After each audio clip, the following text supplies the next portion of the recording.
சற்று முன் கிடைக்கப்பெற்ற மிக மிக முக்கியமான செய்தி ஒன்று வெளியாகி உள்ளது. 75 மாவட்ட செயலாளர்கள் தற்பொழுது ஓபிஎஸ்ஸிற்கு ஆதரவுகளை கொடுத்துள்ளனர்.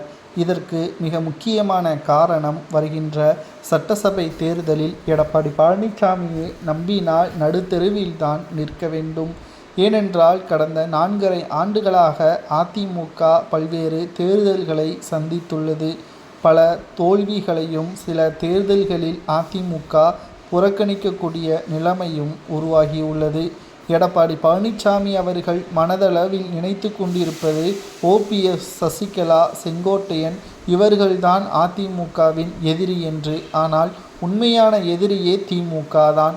திமுகவின் தற்பொழுது சதித்திட்டம் என்ன, மக்களை எப்படியெல்லாம் ஏமாற்றுவார்கள் என்பதை மக்களிடமே தெரிவிக்காமல் அதிமுகவின் உட்கட்சி விவகாரங்களில் மட்டும்தான் எடப்பாடி பழனிசாமியின் தலையீடு முழுமையாக இருக்கிறது. இதிலிருந்து நிச்சயம் தப்பிக்க வேண்டும். அதிமுகவை மீட்டெடுக்க வேண்டும். ஓபிஎஸும் சசிகலாவும், ஏன் செங்கோட்டையனும் மன்னிப்பு ஏற்கனவே கேட்டுவிட்டார்கள். அனைவரும் ஒருங்கிணைந்து செயல்பட வேண்டும் என்றும் தெரிவித்துவிட்டார்கள். பிறகு எதற்காக எடப்பாடி பழனிசாமி அவர்கள் இவ்வளவு வன்மத்திலும் கோபத்திலும் இருக்கிறார் என்பதுதான் புரியவில்லை என்று மாவட்ட நிர்வாகிகளும் கள செயலாளர்கள் சுமார் 75 பேர் ஓபிஎஸ்ஸிற்கு ஆதரவாக தெரிவித்துள்ளனர். இனி எடப்பாடி பழனிசாமி அவர்கள் பதவியை பறிக்க வேண்டும், அவரை அதிமுகவில் இருந்து ஓரம் கட்டப்பட வேண்டும் என்பதையும் தெரிவித்துள்ளனர்.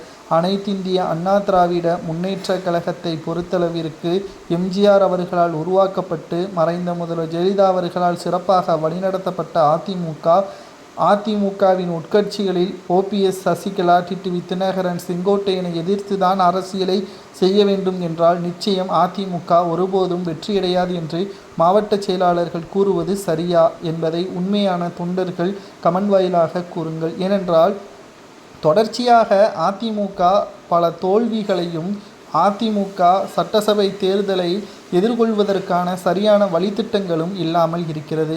சரி, ஒன்றை மட்டும் நாம் எடப்பாடியிடம் கேள்வியாக கேட்போமே. ஒவ்வொரு தொகுதிகளிலும் பல அணியாக பிரிந்து கிடக்கின்ற தொண்டர்களை முதலில் எப்படி ஒன்று சேர்ப்பார்? இரண்டாவதாக, மக்களை சந்திக்கக்கூடிய தொண்டர்கள் எந்த அணியாக இருப்பார்கள் என்ற பல்வேறு குழப்பங்களும் இருக்கிறதல்லவா? இது ஏன் எடப்பாடிக்கு புரியவில்லை என்று மாவட்ட செயலாளர்கள் கேட்பது சரியா தவறா என்பதை உண்மையான தொண்டர்கள் கூறுங்கள். உங்களது தொகுதியில் ஓபிஎஸ்ஸிற்கான ஆதரவு அதிகமா அல்லது எடப்பாடி பழனிசாமிற்கான ஆதரவு அதிகமா என்பதை மறக்காம கமெண்ட் வாயிலாக கூறுங்கள். இது தலைமைக்கு மிகவும் பயனுள்ளதாக அமையும் என்பதையும் நாம் இந்த வீடியோ மூலமாக தெரிவித்துக் கொள்வோம். சப்ஸ்கிரைப் மட்டும் பண்ணிருங்க.